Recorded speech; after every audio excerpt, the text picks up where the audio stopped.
बिहार में आज देखिए एक साथ गाड़ी में सवार थे राहुल गांधी, अखिलेश यादव, रोहिणी आचार्य और तेजस्वी यादव।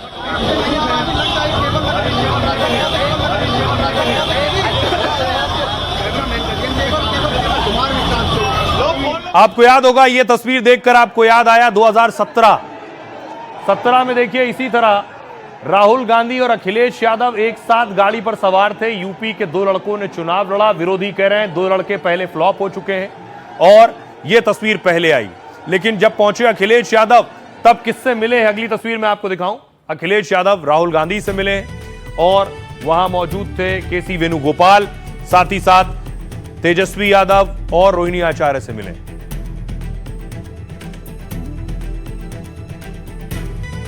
वैसे तो राहुल गांधी बिहार में खूब जोर आजमाइश कर रहे हैं और एक कार्यकर्ता आज बिहार में देखिए राहुल गांधी का पोस्टर लेकर पहुंचा है और बाहुबली के शरीर में राहुल का चेहरा लगा दिया है। प्रेम की राह चुन रहा है। Thank you. Okay sir.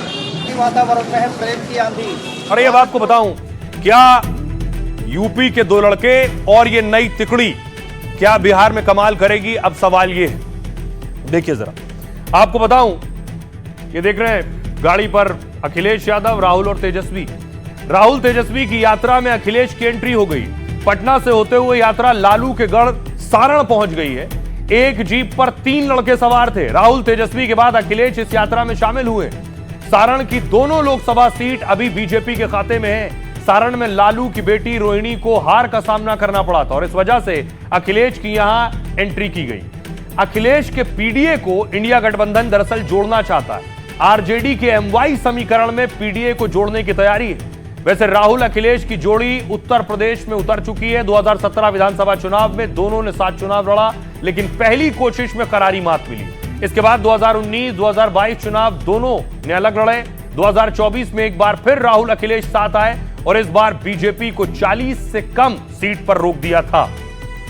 और ये जो मुलाकात हुई इस पर हमारे सहयोगी ने बात की खुद अखिलेश यादव से। उन्हें सुनिए और तेजस्वी यादव क्या कह रहे हैं।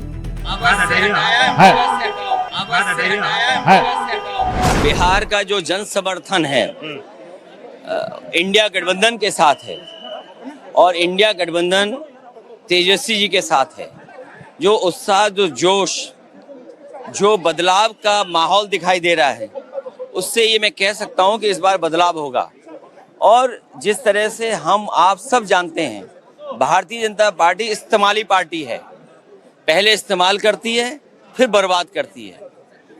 एक उदाहरण नहीं है, कई और उदाहरण भी हैं।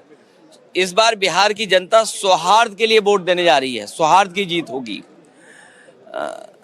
इन्हें कम से कम ये तो बताना चाहिए कि पिछले इतनी सरकारों में, इतने समय में ये खुशहाली, ये तरक्की हुई है। दिल्ली की सरकार ने ये काम किया है, बिहार की सरकार ने ये काम किया है, लेकिन जनता उनके हर वादे को याद रख रही है। वोट चोरी का आरोप यूपी में भी है। क्या लगता है आपको विधानसभा चुनाव में इसका असर होगा? देखिए, वोट चोरी तो पहली स्टेज पे ही पकड़ी गई। SIR सिर्फ फैसला है और इस यात्रा ने, वोटर अधिकार यात्रा ने कम से कम आयोग का ही SIR कर दिया। SIR आयोग का हो गया। और जिस तरह का आयोग का कामकाज रहा है, लगता तो ये कि ये जुगाड़ वाला आयोग है, जुगाड़ आयोग बन गया है। और बीजेपी जो है घबराई हुई है। जो ये ऐतिहासिक यात्रा हुआ है, इससे एनडीए में बड़ी बेचैनी है। सारे तंत्र मंत्र जो है इस्तेमाल जो है एनडीए के लोग कर रहे हैं।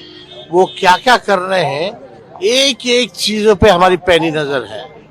लेकिन कुछ भी कर ले, इस बार बिहार में सत्ता में वापस लौटने वाले ये लोग नहीं है। अब आपको बताऊं, जब यूपी के दो लड़के साथ आए तो क्या कोई मैजिक कर पाए? रिपोर्ट कार्ड आपके सामने रखता हूं। उत्तर प्रदेश में दो लड़कों की जोड़ी। आपको याद होगा 2017 के विधानसभा चुनाव, अखिलेश और राहुल एक साथ नजर आए। बीजेपी को 312 सीटें मिली, कांग्रेस को 7 और समाजवादी पार्टी को 47। 403 सीटें यूपी में। यहां ये जोड़ी कमाल नहीं कर पाई। इसके बाद दोबारा ये जोड़ी साथ आई 2024 के लोकसभा चुनाव में। यूपी में लोकसभा में 80 सीटें और 80 में से बीजेपी को 33, कांग्रेस को 6 और सपा को 36 सीट मिली है। इसलिए उम्मीद राहुल को एक बार फिर से है, लेकिन क्या कांग्रेस के नेता ने पीएम मोदी की माता को गाली देकर सेल्फ गोल कर लिया है? बिहार के लोग इस पर क्या सोचते हैं वो सुनिए। लोकतंत्र में किसी को गाली देने का अधिकार नहीं है, न किसी को मारने का अधिकार है। कानून के हिसाब से कोई चीज़ है या विरोध है तो आप विरोध करें, कौन रोकेगा? किसी को विरोध करने का अधिकार है, आंदोलन करने का अधिकार है, किसी के गलत बात का विरोध करने का अधिकार है, मगर गाली देने का अधिकार नहीं। मैं इसके पक्ष में नहीं हूँ। ऐसा नहीं होना चाहिए, ये बिल्कुल गलत है। आम आदमी आज एक दूसरे को कुछ भी गाली बक रहा है तो आप क्या लड़ने से क्या फ़ायदा होगा? आप सोचिए कि हम आगे कैसे बढ़ेंगे। पब्लिक इतना मूर्ख नहीं है, वोट जो हमने दिया वही आया, फिर ये वोट चोरी वोट चोरी वोट चोरी। इनको तो नुकसान होगा निश्चित ही। गाली गलौज कीजिएगा तो आज के समय में समाज इसको माफ़ नहीं करेगा, और जो आदमी इस दुनिया में भी नहीं है उसके बारे में आप गाली गलौज कीजिएगा, और सब समाज में गाली गलौज का तो कोई मुद्दा ही नहीं है। इसलिए ये तो इन लोग के लिए बहुत भारी